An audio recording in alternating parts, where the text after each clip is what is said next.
Hey everybody, welcome back to another Diecast related video. Today we are taking a look at a new display case I recently got in to just take a look and see kind of what's available out there. And I wanted to pick this one up. I thought this one was the best bang for buck that I saw, so we're going to go ahead and take a look here. It was about, I think, 70-ish dollars, I think, for this case. You can see it is full of 1/64 slots. Let's see, it is 1, 2, 3, 4, 5, 6, 7, 8. 8 high by 3, 7 wide. So 8 by 7. I want to say 8 and 7 is. Can't do the math. 8 and 7. 8 and 7. Why am I not doing this right? 48, 40. No, 40. 42 is 6 and 7. 49. 56? 56. So this was 56 cars. My gosh, that took me a while. I've been out of high school for too long, and it's a good thing. But anyway, let's go ahead and take a look here. So the first thing you'll notice, actually, let me go ahead and we're pulling this off the base right now. So you'll see right off the bat, oh, you can see my Elliott shirt, everybody. Oh, you see that? All right, so we have my Elliott shirt there, but you can see it has a mirrored backing. You can see all of the little individual spots open there. You can see that is all straight up a mirror right there.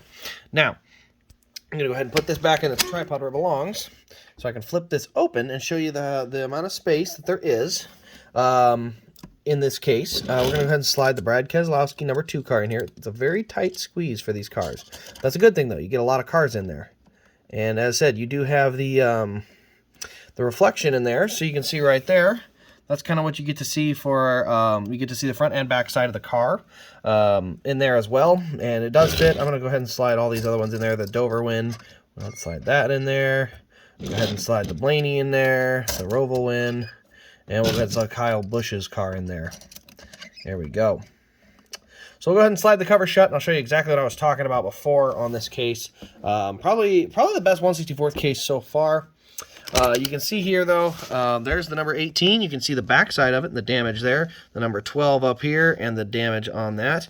The right side, or the left side, and then the right side over there. And then this is the Brad Keselowski with the right side as well. So, the mirror finish looks great. Honestly, I didn't even show you guys this, but it looks like it's got kind of a carbon fiber look to it up top, which is a really nice look. It's really just, it's white, so it really illuminates well. I mean, you can see it really does hold the light, and the white really does accent and really brighten up the case. But you can see that's just a few cars in there, so we don't even have it full yet. But a very, very cool situation. I can definitely see this being a great 1/64 display for the raced versions. The rubber metal chassis, or the metal chassis rubber tire thing. A lot of options that are really good on this. So, didn't even show this, but it does have the 3 hinges up top. That's where it pulls open. This little thing here is just a magnet. So the magnet holds it shut, but then I can always just pull it at any moment, pop it open, slide something in if I got something new to add to it. So let's just say I don't have another car. We're going to get a car out. How about that? Do I have a car here? I don't. We're taking a trip to my Authentics that have been neglected. I shouldn't say neglected. They're not in a box, so that's something. You know, most of them end up in boxes. So yeah, there's those, and then we're just going to show how easy and how quick it is. I'm literally going to do this one-handed. So that's the car we're putting in, the Larson Chicagoland one. It's a twin to that one. But yeah, we're going to go ahead and pop this open. I can just hold it with the phone hand, pick it on up, and we'll just slide it right under here, actually. Slide it in, just poke it to where I want it, right about there. Shut the lid, magnet closes, and there we go. And so, yeah, you can just literally open that hinge at any time. You can just pick it up and it just opens right up. There's actually a film layer, I believe. You can see it right there. Film layer that needs to get peeled off. So there's actually another clear layer under that hasn't even been messed with yet. But overall, for $70, this is a really solid case. As I said, holds 56 cars. 1, 2, 3, 4, 5, 6, 7, 8. 1, 2, 3, 4, 5, 6, 7. Yeah, so 7. So 56 total cars. That's a full field. So it'll take a while to fill one of these up, unless you get a lot of cars. But I mean, for $75, you're literally storing. It's less than $1 a piece. So yeah, really, really happy with this case. It's something I hadn't really been planning on getting a 1/64th case, but as I've started to get a few more of them, and especially these raced versions that I kind of like, I wanted to have something to put them in. I just thought they looked cool and wanted them to go in something. So this has been a great option for that. The winter cards and stuff still don't fit, so that's just how it is. But it's definitely something that I'm very happy with. I think it looks really good. Being able to see both sides, the mirrored back looks great too. It's a little different because this mirrored back, the cars are so close you can't even hardly see it.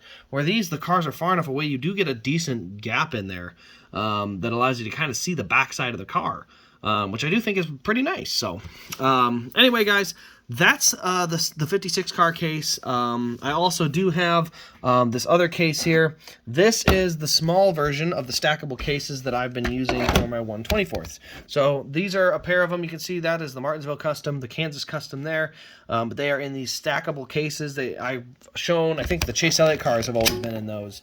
And this is the mini version. So this is the 1/64th version, a little bit smaller, gives it still the stackability. So what does that mean? It means if you need to put a certain car in there, you want to stack just a small number of them, you want individual cases for them, whatever it may be, you do have that option. And it is a little bit bigger case. So if it happens to be a different type of car, maybe it's not a NASCAR, maybe it's something else, it does fit.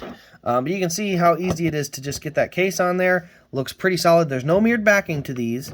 And eventually the tires do kind of set in one place. You see how I'm kind of rocking it, trying to get it to set. But yeah, the tires do eventually kind of settle in and stick to the plastic, which I like because it keeps them in place. It doesn't let them slide all over the place. But yeah, so this is another option. It's a stackable 1/64th case. This is another thing that I've contemplated. I decided to go with the wall case instead, though.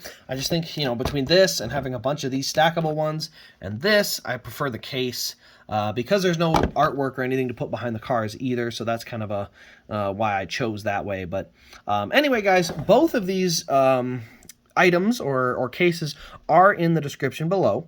So if you're looking at the 56 car display case with the kind of carbon fiber outer shell, you can check that out. That is actually an Amazon purchase. As I said, it's linked below. It's an affiliate link, so that means basically I link it straight to them, and then if you end up picking one up, they give me a little something for showcasing it. But it was better than me trying to stock these. I just can't handle having a bunch of cases on stock on top of all the cars.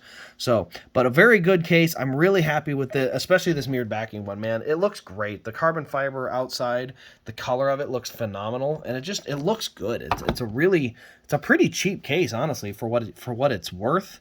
And as I said, these are like that too, but it's just clear on every side. This side having the frame, just, I don't know, it just works. So anyway, guys, let me know your thoughts in the comments below on which one you think is better and how maybe you prefer to display your 1/64ths. This is just my first time dealing with a lot of 1/64ths. I've always been kind of a main 1/24th guy. So as I've started to branch out, I've started to run into different cars like these and different ways I want to display them. And so this is my first take at it, but this is the way I've found it so far. So let me know in the comments below. As I said, if you're interested in either of the cases, they are linked in the description. You can check them out there. Other than that, this has been Race Craze. Thanks for watching, everybody, and we will see you in the next Diecast review.